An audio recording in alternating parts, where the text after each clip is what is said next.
Hello दोस्तों, आज जो है हम लोग एडिटोरिया का 5वां सेट लेके आए हैं। ये करंट अफेयर का वार्षिक करंट अफेयर, एडिटोरिया का वार्षिक करंट अफेयर है। इसमें जो है जून 2025 से लेके जुलाई 2026 तक का टोटल करंट अफेयर आपको मिलेगा। आने वाला बीपीएससी एग्ज़ाम के लिए ये बहुत ही इंपॉर्टेंट हो जाता है। जो 25 अक्टूबर को होने वाला है बीपीएससी का एग्ज़ाम, इसके लिए ये बहुत ही इंपॉर्टेंट हो जाता है। उसके बाद आपका जो भी एग्ज़ाम हो, जैसे एडीओ हो, टीआरई 4.0 हो, एस्टेट हो, सीजीएल 4 हो, या बीएसएससी हो, या ग्रुप डी हो, या एमटीएस, सीजीएस यानी सेंट्रल या स्टेट का कोई भी एग्ज़ाम हो, चाहे कोई भी स्टेट का एग्ज़ाम हो, उसके लिए ये जो एडिटोरिया का करंट अफेयर जो है बहुत ही इंपॉर्टेंट हो जाता है। और ख़ास तौर पर बीपीएससी, मेन बीपीएससी देखा जाए तो इसके लिए और भी इंपॉर्टेंट हो जाता है, क्योंकि मेन बीपीएससी में इससे लगभग 35 क्वेश्चन रहता है और 35 का 35 क्वेश्चन लगभग आपको एडिटोरिया करंट अफेयर से मिल जाएगा। तो आइए अब हम लोग टाइम को बर्बाद ना किए हुए और फर्स्ट क्वेश्चन को देखते हैं। 5वां सेट का पहला क्वेश्चन, पहला नंबर क्वेश्चन कहता है, राष्ट्रीय पिछड़ा वर्ग आयोग एनसीबीसी की पहली महिला अध्यक्ष किसे नियुक्त किया गया है। तो ये क्वेश्चन बहुत ही इंपॉर्टेंट हो जाता है दोस्तों, चूँकि ये पहला महिला अध्यक्ष की बात करता है। तो पहला महिला अध्यक्ष जो है साध्वी निरंजन ज्योति है। तो आपका option number C right answer हो जाएगा, साध्वी निरंजन ज्योति। क्वेश्चन नंबर 2 जो दोस्तों आप यहाँ दिया हुआ है, साहित्य अकादमी पुरस्कार 2025 के विजेता और उसके भाषा से संबंधित दिया हुआ है। देखिए, साहित्य पुरस्कार जो है भाषा के क्षेत्र में जो भी बेहतर भाषा में बेहतर ज्ञान होता है उसको जो है ये पुरस्कार दिया जाता है। तो ये जो है आपका दिया हुआ है कि 2025 में किस किस को और किस किस भाषा के लिए जो है ये मिला है ये पुरस्कार। तो ममता कालिया जो ये हिंदी जो है ना, हिंदी के लिए ये बहुत महत्वपूर्ण कवि हैं, तो इसके लिए हिंदी के लिए इसको दिया गया है ममता कालिया को जो है। उसके बाद आपका जो है नवतेज सरना को जो है दोस्तों आपको अंग्रेजी भाषा के लिए दिया गया है। तो ये ऑप्शन नंबर इसका जो है बी हो जाएगा। और एन प्रभाकरण को जो है आपको इसको मलयालम भाषा के लिए दिया गया है। तो ये जो आपका मलयालम भाषा हो जाएगा। और एक जो है आपका बच्चा है प्रकाश भट्टाराय जो है आपको नेपाली भाषा के लिए निबंध के लिए दिया गया था। तो ऑप्शन जो है आपको नज़र आएगा, यानी 1 का सी, 2 का ए और बी का बी और 3 का 4 का जो है डी है। तो ऑप्शन नंबर ए जो है आपका राइट आंसर हो जाएगा। तीसरा नंबर क्वेश्चन कहता है, इस मंड बी मार्टिन रॉयल जियोग्राफिकल सोसाइटी पुरस्कार 2026 जीतने वाली पहली एशियाई महिला कौन बनी है। तो ये पुरस्कार जीतने वाली पहली एशियाई महिला डॉक्टर कीर्ति के कारंत बनी है। तो ऑप्शन नंबर बी आपका राइट आंसर हो जाएगा, डॉक्टर कीर्ति के कारंत। ऑप्शन नंबर जो है 4 कह रहा है कि भारत में बेसिक इच्छा मृत्यु की बात कर रहा है के पहले कानूनी मामले हरीश राणा के संदर्भ में निम्नलिखित कथनों पर विचार कीजिए। देखिए, इच्छा मृत्यु के बारे में जो है यहाँ पे बात की गई है भारत के। तो ऑप्शन ए में कहता है, भारत में एक्टिव और पैसिव दोनों प्रकार की इच्छा मृत्यु को कानूनी मंजूरी प्रदान यानी मान्यता प्राप्त है। तो ये बात जो है बिल्कुल गलत है, ये बात सही नहीं है। कहता है बेसिक इच्छा मृत्यु का जो अर्थ है मरीज के जीवन रक्षक उपचार यानी को रोक देना या हटा देना, यानी वेंटिलेटर या में रहेगा। तो ये ऑप्शन बी जो है आपका सही आंसर है। और तीसरा कहता है, सुप्रीम कोर्ट ने कॉमन कॉज बनाम भारत संघ 2018 मामले में लिविंग जो है विल को मान्यता जो है दी गई है। तो ये बात भी जो है सही है। तो ऑप्शन नंबर बी आपका सही होगा, यानी 2 और 3 सही है, एक गलत। क्वेश्चन नंबर 5 कहता है कि सुप्रीम कोर्ट के जो है मातृक अवकाश संबंधित ऐतिहासिक निर्णय के संदर्भ में अभिकथन ए और कारण का जो है आपको पढ़ना है और उसको आंसर चूज करना है। अभिकथन कहता है, सुप्रीम कोर्ट ने फैसला दिया है कि दत्तक माताएं बच्चों की उम्र की परवाह किए बिना जैविक माताओं के समान 12 सप्ताह के मातृक अवकाश की हकदार है। तो ये बात जो है बिल्कुल सही है। और कारण कहता है, गोद लेने के मामले में माँ और बच्चे के बीच भावनात्मक रिश्ता बनाने और बच्चे की देखभाल के लिए ये समय आवश्यक है, चाहे बच्चा जो है किसी भी उम्र का हो। तो ये बात भी बिल्कुल सही है और उसका एक्सप्लेनेशन कर भी रहा है। तो ऑप्शन नंबर ए जो है आपका राइट आंसर हो जाएगा। क्वेश्चन नंबर आपका 6 कहता है कि the golden road how ancient Indian transport the world नामक पुस्तक किसने लिखी, जिसके लिए उन्हें मार्क लिंगटन ऐतिहासिक पुरस्कार 2026 प्रदान किया गया है। तो इस बुक को आपको लिखा है विलियम डेल रिपन ने। ऑप्शन नंबर बी आपका राइट आंसर हो जाएगा, William Dale Ripon. Question number आपका 7 कह रहा है निम्नलिखित कथनों पर विचार कीजिए। ऑप्शन ए में कहता है भारत दुनिया का पहला ऐसा देश है जिसने अपनी बैंकिंग प्रणाली के लिए बैंक.इन जैसा एक सुरक्षित और विशेष इंक्लूसिव इंटरनेट डोमेन अनिवार्य किया है। ये बात बिल्कुल सही है। दूसरा कहता है कि भारतीय रिजर्व बैंक आरबीआई को मार्च 2026 में लंदन स्थित सेंट्रल बैंकिंग द्वारा प्रतिष्ठित initiative of the year award से सम्मानित किया गया है। यह बात भी बिल्कुल सही है। और आरबीआई का जो है राष्ट्रीयकरण 1949 में किया गया था, यह बात भी सही है। तो ऑप्शन नंबर डी आपका राइट आंसर हो जाएगा, एक से अधिक। क्वेश्चन नंबर 8 कहता है कि 24वीं नेशनल पैरा एथलेटिक्स चैंपियनशिप 2026 का आयोजन कहाँ किया गया। तो इसका सही आंसर हो जाएगा भुवनेश्वर में। 24वीं नेशनल एथलेटिक्स चैंपियनशिप का आयोजन उड़ीसा के भुवनेश्वर में जो है किया गया था। ऑप्शन नंबर ए आपका राइट आंसर हो जाएगा, उड़ीसा का भुवनेश्वर। क्वेश्चन नंबर 9 कहता है निम्नलिखित युग्मों पर विचार कीजिए। ऑप्शन में दिया हुआ जैसे तमिलनाडु, पश्चिम बंगाल, दिल्ली, तो इनमें से कौन सा युग्म जो है सही सुमेलित है, तो आपको चेक करना है। तो कह रहा है क्या सही सुमेलित के बारे में बात कर रहा है, कह रहा है कि तमिलनाडु के बारे में कह रहा है राजेंद्र विश्नाकर जो है विश्वनाथ आलकर केरल के राज्यपाल अतिरिक्त प्रभार। तो ये बात क्या है, सही है या गलत है, तो ये बात बिल्कुल सही है। पश्चिम बंगाल के बारे में कहता है आर.एन. रवि पूर्व राज्यपाल हिमाचल प्रदेश, ये बात जो है ये गलत है। दिल्ली का कहता है विनय कुमार सक्सेना पूर्व राजनीयक, ये बात भी बिल्कुल गलत है। तो ऑप्शन ए आपका राइट आंसर है, यानी ऑप्शन ए नंबर आपका राइट आंसर हो। 10 नंबर क्वेश्चन कह रहा है कि भारत के पहले सहकारी आधारित राइड हेल्डिंग प्लेटफॉर्म भारत टैक्सी के संदर्भ में निम्नलिखित कथनों पर जो है विचार करने के लिए कह रहा है कि आप इन कथनों पर विचार कीजिए। तो ऑप्शन ए में कहता है यह ड्राइवरों को कमीशन आधारित व्यवस्था से मुक्त दिलाकर सहकारी समिति का सदस्य और हिस्सेदार बनाता है। यह बात बिल्कुल सही है। दूसरा कहता है यात्रियों के लिए इसमें मांग बढ़ने पर भी कोई सर्च प्राइसिंग लागू नहीं किया होगी, तो ये बात भी बिल्कुल सही है। और तीसरा में कहता है महिला सुरक्षा को ध्यान में रखते हुए इसमें महिला ड्राइवरों के साथ सारथी दीदी का जो है विकल्प दिया गया है, ये बात भी बिल्कुल सही है। तो ऑप्शन नंबर डी आपका राइट आंसर हो जाएगा, 1, 2, 3 तीनों जो है सही है। 11 नंबर क्वेश्चन कहता है हाल ही में समाचारों में रहे बस्त पांडु सांस्कृतिक महोत्सव के संदर्भ में जो है निम्नलिखित कथनों में आपको सत्य कथन को चूज करना है। तो पहला ऑप्शन में कहता है पांडुम शब्द गोंडी भाषा से संबंधित है जिसका अर्थ उत्सव या पर्व होता है, ये बात बिल्कुल सही है, चूँकि सत्य कथन पूछा है, ये बात सही है। अगला कहता है कि इस सांस्कृतिक महोत्सव की शुरुआत पहली बार 2026 में राष्ट्रपति के द्वारा, तो ये बात गलत है। यह महोत्सव मध्य प्रदेश सरकार द्वारा वहाँ के जनजातीय क्षेत्रों के विकास के लिए, तो ये बात भी बिल्कुल गलत है। इसके समापन समारोह की अध्यक्षता भी भारत के राष्ट्रपति द्वारा होती है, ये बात भी बिल्कुल सही है। तो ऑप्शन ए आपका राइट आंसर हो जाएगा। 12 नंबर क्वेश्चन कहता है कि उपभोक्ता मूल्यांकन सूचकांक के आधार पर वर्ष में किए गए हालिया ऐतिहासिक संशोधन के संदर्भ में निम्नलिखित कथनों पर विचार कीजिए। तो उपभोक्ता मामले के बारे में कह रहा है कि इस पर विचार कीजिए कि हाल ही के वर्षों में क्या क्या घटनाएं घटी है।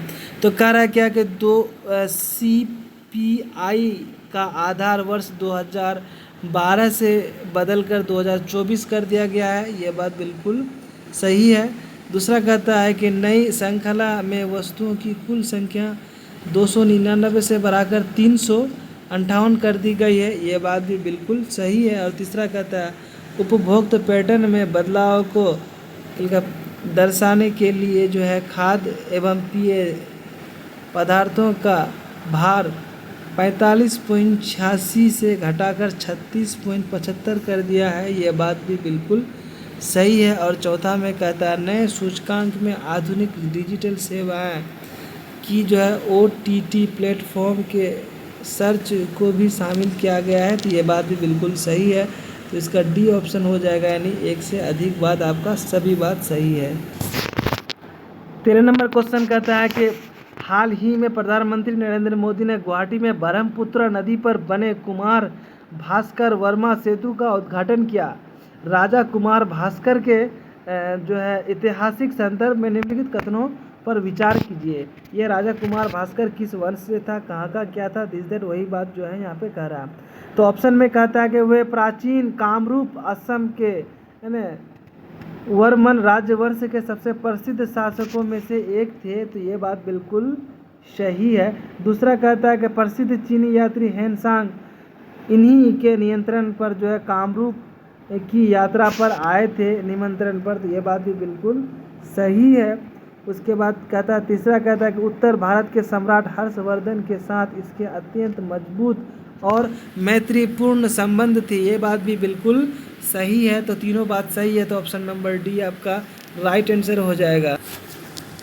14 नंबर क्वेश्चन कहता है कि फरवरी 2026 में आयोजित एशिया के सबसे बड़े लाइफ साइंसेज और हेल्थ टेक फोरम जो ना बायो एशिया 2026 के 23वें संस्करण की मेज़बानी किस शहर ने की है। तो 23वें संस्करण की मेज़बानी जो है आपका हैदराबाद शहर ने की है, तो ऑप्शन नंबर बी आपका राइट आंसर हो जाएगा, हैदराबाद। 15 नंबर क्वेश्चन कहता है भाव सभागार केंद्र जिसे हाल ही में मान्यता प्राप्त हुआ है का मुख्य उद्देश्य क्या है। जो है ये सभागार जो है भाव सभागार ये बनाया गया है, इसका उद्देश्य क्या है, इसके बारे में आपको जानकारी लेना है। तो कहता है कि यह भारत का पहला तैरता हुआ परमाणु ऊर्जा संयंत्र बनाने का अनुसंधान केंद्र है, तो ये बात गलत है, ये बात सही नहीं है। दूसरा कहता है कि यह गहरे समुद्री जीवों और जैविक संसाधनों का एक राष्ट्रीय भंडार है, ये बात बिल्कुल सही है। और तीसरा कहता है यह भारत और श्रीलंका के बीच एक नया समुद्री व्यापार गलियारा मार्गदर्शन केंद्र है, तो ये भी गलत है आपका। यह अंडमान और निकोबार में नौसेना का नया मिसाइल परीक्षण केंद्र है, ये बात बिल्कुल गलत है। तो ऑप्शन नंबर बी आपका राइट आंसर हो जाएगा। बोल रहा है कि भाव सभागार क्या है, तो यह गहरे समुद्री जीवों और जैविक संसाधनों का एक राष्ट्रीय भंडार है। 16 नंबर क्वेश्चन कहता है हाल ही में प्रोजेक्ट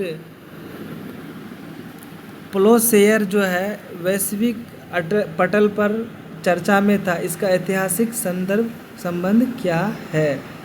तो कह रहा है कि ये प्रशांत महासागर में चीन द्वारा बनाए जा रहे कृत्रिम द्वीपों की श्रृंखला से है, तो ये बात गलत है। उसके बाद कहता है शीत युद्ध के दौरान शांतिपूर्ण और भारी इंजीनियरिंग कार्यों के लिए परमाणु विस्फोटकों के उपयोग है, ये बात बिल्कुल सही है, यानी इसका बी नंबर जो है ये बात सही है। तीसरा कहता है नासा द्वारा क्षुद्र ग्रहों यानी एस्टेरॉयड पर खनन करने के लिए एक विशेष अभियान है, ये बात भी आपका गलत है। ठीक है, अगला कहता है इजराइल द्वारा किसी क्षेत्र में अपनाई गई आधुनिक तकनीकी ड्रोन सिंचाई जो है आधुनिक सिंचाई ड्रोन का तकनीक, ये बात बिल्कुल गलत है, तो ऑप्शन नंबर बी आपका राइट आंसर हो जाएगा। 17 नंबर क्वेश्चन कहता है एनील ईंधन का high burn up irradiation resting सफलतापूर्वक जो है पूरा किया गया है। एनील ईंधन का संबंध किससे है, तो ये एनील ईंधन का संबंध की बात कर रहा है, तो ये थोरियम से संबंधित है, तो ऑप्शन नंबर बी आपका राइट आंसर हो जाएगा, थोरियम। 18 नंबर कहता है क्या कि नेटवर्क रेडीनेस इंडेक्स 2025 के संबंध में लिखित कथनों पर आपको विचार करना है। उसके बाद कह रहा है क्या कि उपयुक्त कथनों के आधार पर निम्न में से निष्कर्ष निकालना आपको है। ठीक है, कथन ये कह रहा है कि भारत की वैश्विक रैंकिंग चौथा स्थान पर सुधार कर 45वां स्थान जो है हुआ है, और निम्न मध्य आय वाले देशों के समूह में भारत दूसरे स्थान पर है। उसके बाद आपका निष्कर्ष ये कह रहा है कि भारत आर्थिक समीक्षा GDP की तुलना में डिजिटल क्षेत्र में कहीं अधिक तेज़ी से निवेश और विकास कर रहा है, ये बात सही है। साइबर सुरक्षा और डिजिटल साक्षरता में भारत को सुधार की आवश्यकता है, ये बात भी बिल्कुल सही है। तो ऑप्शन नंबर सी आपका राइट आंसर हो जाएगा, यानी ए और बी जो है आपका। 19 नंबर कह रहा है क्या विशु त्यौहार जो हाल ही में मनाया गया मुख्य रूप से किस राज्य का नव वर्ष है, यानी नया वर्ष है। तो ये जो है विशु त्यौहार जो है केरल राज्य का नया वर्ष का ये त्यौहार है। ऑप्शन नंबर बी आपका राइट आंसर हो जाएगा। 20 नंबर कहता है कि परियोजना सक्षम के बारे में विचार करना है आपको, कि इनमें से जो है कौन सा सही कथन है, आपको सही कथन चुनना है। तो सक्षम परियोजना की बात कर रहा है तो कहता है ऑप्शन ए में कहता है भारतीय राष्ट्रीय राजमार्ग प्राधिकरण और वर्टिक्स फाउंडेशन के साथ साझेदारी में परियोजना सक्षम लॉन्च किया गया है, ये बात बिल्कुल सही है। दूसरा कहता है यह पहल अस्थायी है ना आजीविका के अवसरों के लिए संचित कौशल विकास के माध्यम से ग्रामीण महिलाओं को सशक्त बनाने पर केंद्रित है, यह बात बिल्कुल सही है। और तीसरा कहता है कौशल प्रशिक्षण से पढ़े इस पहल का उद्देश्य दीर्घकालिक वित्तीय आत्मनिर्भरता और सामाजिक शक्तिकरण के लिए जो है मार्ग तैयार किया गया है, यह बात बिल्कुल सही है। तो तीनों बात जो है आपका सही है, ऑप्शन डी नंबर जो है सही है, ऑप्शन डी। 21 नंबर क्वेश्चन कहता है कि पूर्व chief of defence staff general Anil Chauhan ने ब्रेन कंप्यूटर इंटरफेस सम्मेलन का उद्घाटन कहाँ किया गया है। तो इसका उद्घाटन जो है नई दिल्ली में किया गया अनिल चौहान के द्वारा। तो ऑप्शन नंबर सी आपका राइट आंसर हो जाएगा, नई दिल्ली। अगला क्वेश्चन कहता है अप्रैल 2026 में म्यांमार के नए राष्ट्रपति के रूप में किसे नियुक्त किया है। तो अप्रैल 2026 में म्यांमार आपका भारत का पड़ोसी देश है, इसलिए बहुत इंपॉर्टेंट हो जाता है। इसका जो है नए राष्ट्रपति मिन आंग हाइंग जो है, ऑप्शन नंबर सी आपका राइट आंसर हो जाएगा, मिन आंग हाइंग। 23 नंबर क्वेश्चन कहता है नागोया प्रोटोकॉल के तहत अंतर्राष्ट्रीय स्तर पर मान्यता प्राप्त अनुपालन प्रमाण पत्र जारी करने के मामले में डैश दुनिया का अग्रणीय देश बन गया है, जिसमें कुल वैश्विक संख्या का 56% से अधिक IRCC जारी किया है। तो यह कौन ऐसा देश ऐसा बना है। तो ऑप्शन नंबर भारत जो है, अपना प्यारा भारत जो है ये बना है। तो ऑप्शन नंबर सी आपका राइट आंसर हो जाएगा। 25 नंबर क्वेश्चन कहता है निम्नलिखित कथनों पर विचार करें। कथन करा है कि केंद्रीय बजट 2026-27 में उड़ीसा, केरल, आंध्रा और तमिलनाडु में समर्पित रेयर अर्थ कॉरिडोर स्थापित करने की घोषणा की गई है। भारत में मोनाजाइट का विशाल भंडार उपलब्ध है, दूसरा कहता है। तो ये जो है कौन सा दोनों कथन सत्य कथन के बारे में बोल रहा है। तो दोनों कथन जो है आपका सत्य कथन ए और कथन बी दोनों सत्य है। तो ऑप्शन नंबर सी आपका राइट आंसर हो जाएगा। 25 नंबर क्वेश्चन कहता है केंद्रीय बजट 2026-27 में रक्षा क्षेत्र के लिए अब तक का सर्वाधिक बजट जो है आवंटन किया गया है, यह राशि कितना है। यानी सबसे अधिक अगर बजट आवंटन किया है तो ये बहुत इंपॉर्टेंट क्वेश्चन हो जाता है। तो ये जो है सबसे अधिक बजट कितना किया है। तो 7.85 लाख करोड़, यानी ऑप्शन नंबर सी आपका राइट आंसर हो जाएगा। 26 नंबर क्वेश्चन कहता है सेल ब्रॉडकास्ट सिस्टम के बारे में सत्य कथन पर विचार करना है आपको। ऑप्शन ए में कहता है केंद्रीय संचार मंत्री श्री ज्योतिरादित्य सिंधिया ने सेल ब्रॉडकास्ट सिस्टम का शुभारंभ किया। ये एक स्वदेशी तकनीक है जिसे centre for development and telematics द्वारा राष्ट्रीय अपराध प्राधिकरण और गृह मंत्रालय के सहयोग से विकसित किया गया है, ये बात बिल्कुल सही है। उसके बाद अगला इसका बात कर रहा है क्या कि यह पहल भारत की आपातकालीन संचार प्रणालियों को मजबूत करने और सार्वजनिक सुरक्षा इंफ्रास्ट्रक्चर को बेहतर बनाने की दिशा में एक महत्वपूर्ण कदम है, ये बात भी बिल्कुल सही है। तो 1 और 2 सही है, आपका option number C right answer. 27 number question कहता है महत्वपूर्ण भू आर्थिक सम्मेलन एशियाई आर्थिक संवाद AED 2026 के संदर्भ में कथनों पर विचार करना है और आपको सही कथन आपको चूज करना है।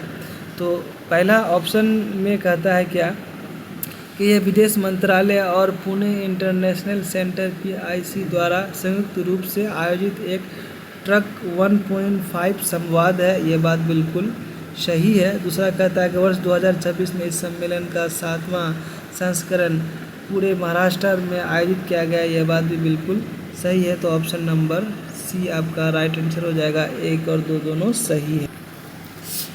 28 नंबर क्वेश्चन कहता है कि भारत और किस देश के बीच 10 तलीक 2026 नामक संयुक्त सैन्य अभ्यास आयोजित किया गया है, जिसमें पहली बार AI आधारित कॉमिकेज ड्रोन का उपयोग किया गया है।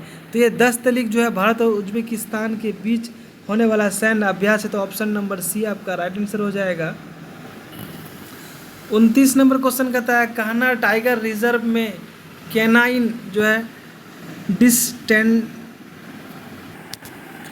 डिस्टेम्पर वायरस के कारण एक बाघिन और 4 शावकों की मौत हो गई। इस वायरस का वाहक जीन कौन सा है? तो इस वायरस का जो है वाहक जीन के बारे में पूछा गया है। तो ये ऑप्शन नंबर बी आपका राइट आंसर हो जाएगा। इसका वाहक जो है कुत्ता है। अगला क्वेश्चन कहता है कि कपास उत्पादित मिशन के बारे में सत्य कथन का आपको विचार करना, सत्य कथन पे कि कौन सा कथन सही है। तो कहता है कि ऑप्शन ए में कहता है कि कपास उत्पादन मिशन 2026-27 से 2030-31 के लिए जो है 59.22 करोड़ रुपए एकीकृत किया गया है, ये बात बिल्कुल सही है। दूसरा कहता है यह मिशन भारत सरकार के 5F यानी खेत से रेशा से कारखानों से फैशन से विदेश तक जो है विजय के अनुरूप है, ये बात बिल्कुल सही है। तीसरा में कहता है इस मिशन का उद्देश्य रोग और कीट प्रतिरोधी उच्च उपज वाली किस्मों के बीजों के विकास के बल पर कपास की उत्पादकता बढ़ावा और उच्च गुणवत्ता वाली कपास के निर्णय को बढ़ाता है, ऑप्शन ये भी सही है। और चौथा कहता है इस मिशन का उद्देश्य 2031 तक कपास की उत्पादकता को 440 किलोग्राम जो है हेक्टेयर से बढ़ाकर 755 किलोग्राम हेक्टेयर प्रति हेक्टेयर करके 498 लाख गांठ प्रत्येक वर्ष में 170 किलोग्राम कपास का उत्पादन करना है। तो ऑप्शन इसका जो है सभी ऑप्शन सही है। तो ऑप्शन नंबर डी आपका राइट आंसर हो जाएगा। 31 नंबर क्वेश्चन कहता है कि ज्ञान भारतम मिशन के तहत बिहार की पांडुलिपि संरक्षण अभियान के संबंध में कौन सा कथन सत्य है? तो ऑप्शन में कहता है कि इस अभियान में बिहार का नालंदा जिला पांडुलिपियों के संग्रह में जो है प्रथम स्थान पर है। तो आपको सही कथन क्या करना है, आपको चूज करना है। तो पहला कथन आपका गलत है। दूसरा कथन कहता है इस पहल के तहत सरकार सभी भौतिक पांडुलिपियों को अस्थायी रूप से अधिग्रहित कर राष्ट्रीय संग्रहालय में रखी है, ये बात भी आपका सही नहीं है, ये बात गलत है।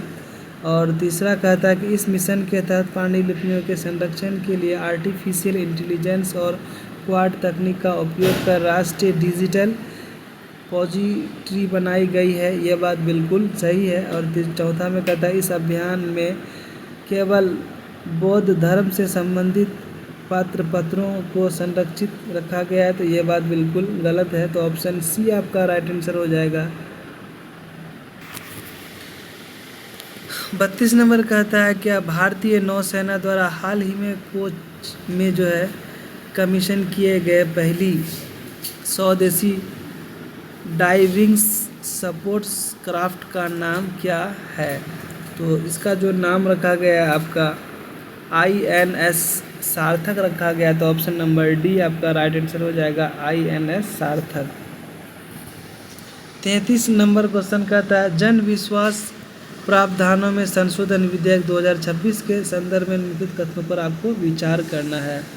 ऑप्शन ए में कहता है इस विधेयक के तहत 23 मंत्रालयों द्वारा प्रशासित 79 केंद्रीय अधिनियमों के 784 प्रावधानों में संशोधन किया गया है, ये बात बिल्कुल सही है। दूसरा कहता है इसमें पर्यावरण संरक्षण अधिनियम 1986 के तहत छोटी प्रक्रियाओं के उल्लंघन पर जेल की सज़ा के प्रावधान को मंजूरी पूरी तरह समाप्त कर भारी प्रशासनिक दंड में बदल दिया गया है। ये बात बिल्कुल सही है। तीसरा कहता है कंपनी अधिनियम 2013 के तहत तकनीकी चूक और फाइलिंग में देरी जैसे मामलों को न्यायिक आदतों से हटाकर इन हाउस एजुकेशन के दायरे में लाया गया है। ये बात बिल्कुल सही है। तो ऑप्शन डी आपका राइट आंसर हो जाएगा, तीनों सही है। 34 नंबर क्वेश्चन कहता है कि राष्ट्रीय स्तर पर प्रशासनिक सुधार के लिए आयोजित साधना सप्ताह 2026 का जो है उत्कृष्टता के श्रेय ट्राइड ऑफ एक्सेलेंस थीम के अंतर्गत कौन सा संबंध शामिल नहीं है।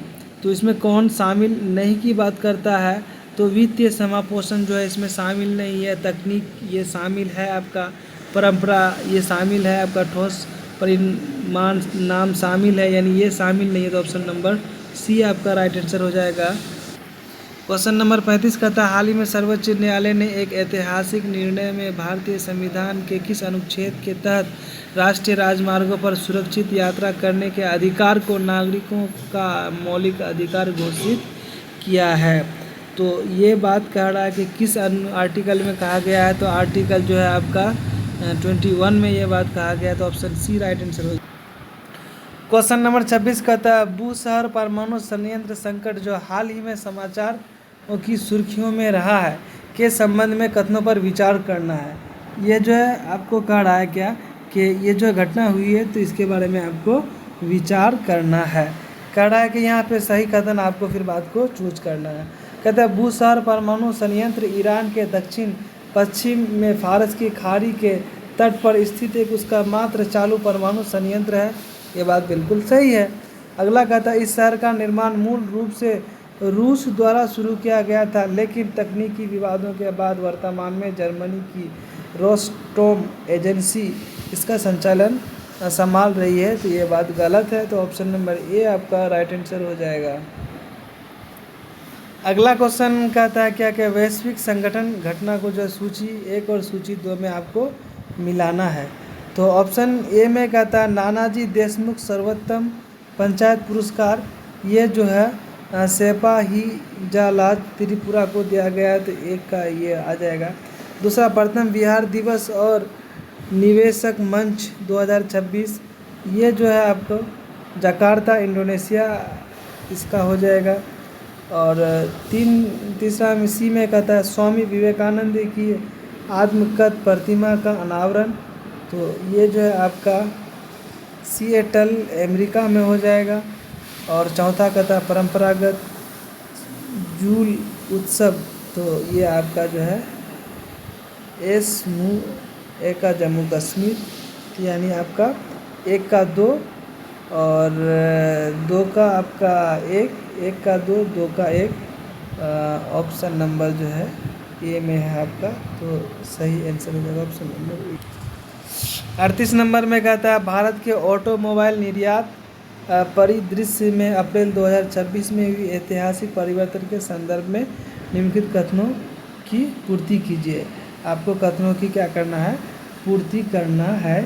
कौन सा कथन जो है इनमें से सही रिकॉर्ड बना रहा है या नहीं बना रहा है। ठीक है, तो आपका कह रहा है क्या अप्रैल 2026 तक अडानी पोर्ट्स द्वारा प्राधित डैश बंदरगाह ने चेन्नई और कामराज पोर्ट्स को पीछे छोड़ते हुए भारत के सबसे बड़े ऑटोमोबाइल एक्सपोर्ट्स हब का दर्जा हासिल किया है, जिसे एकल पोत के माध्यम से 6008 वाहनों के निर्यात का राष्ट्रीय रिकॉर्ड बनाया गया। तो ये मुद्रा पोर्ट जो है इसका सही आंसर हो जाएगा। तो ऑप्शन नंबर बी आपका राइट आंसर हो जाएगा, मुद्रा पोर्ट। हाँ, 39 नंबर क्वेश्चन कहता है कोयला गैसीकरण और भारत की उर्वरक आत्मनिर्भरता नीति के संदर्भ में निम्नलिखित कथनों पर विचार कीजिए। तो ऑप्शन ए में कहता है कोयला गैसीकरण प्रक्रिया में कोयले को पूरी तरह जलाने के बजाय ऑक्सीजन और भाप के नियंत्रण वातावरण में उच्च दाब पर गर्म करके जो है सिन गैस में बदला जाता है, ये बात बिल्कुल सही है। दूसरा कहता है सिनगैस मुख्य रूप से प्राकृतिक मीथेन और शुद्ध नाइट्रोजन का एक रासायनिक मिश्रण है, तो यह बात सही नहीं है। तीसरा कहता है कि उड़ीसा स्थित जो है तलचर परियोजना भारत का पहला ऐसा उर्वरक संयंत्र है जो कोयला गैसीकरण तकनीक पर आधारित है और ये यूरिया उत्पादन के लिए आयातित LNG पर निर्भरता कम करेगा, ये बात बिल्कुल सही है। तो ऑप्शन नंबर सी आपका सही हो जाएगा, 1 और 3 सही है।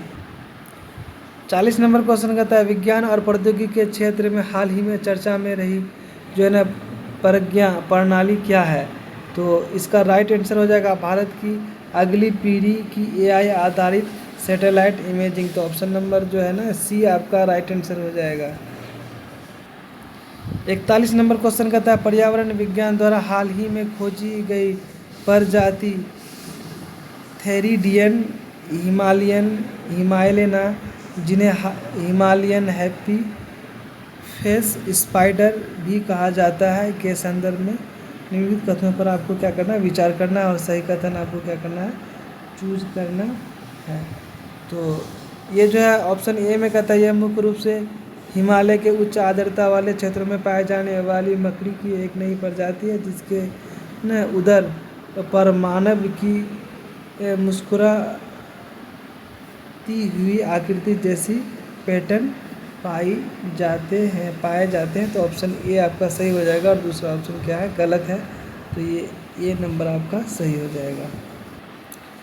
42 नंबर कहता है देश में सड़क बुनियादी ढांचे को मजबूत करने और दुर्घटना पीड़ित को त्वरित चिकित्सा सहायता प्रदान करने हेतु शुरू की गई प्रोजेक्ट संजीवनी के संदर्भ में कौन सा कथन सही है, तो इसका पहला कथन जो है आपका सही है, यानी यह भारत की पहली एकीकृत हाई ट्रोकोमा रेस्क्यू प्रणाली है जिसके तहत राष्ट्रीय राजमार्गों पर निश्चित अंतरालों पर एम्बुलेंस और आपातकालीन ट्रॉमा सेंटर स्थापित किए गए हैं। तो ये आपका ऑप्शन ए जो है आपका राइट आंसर हो जाएगा।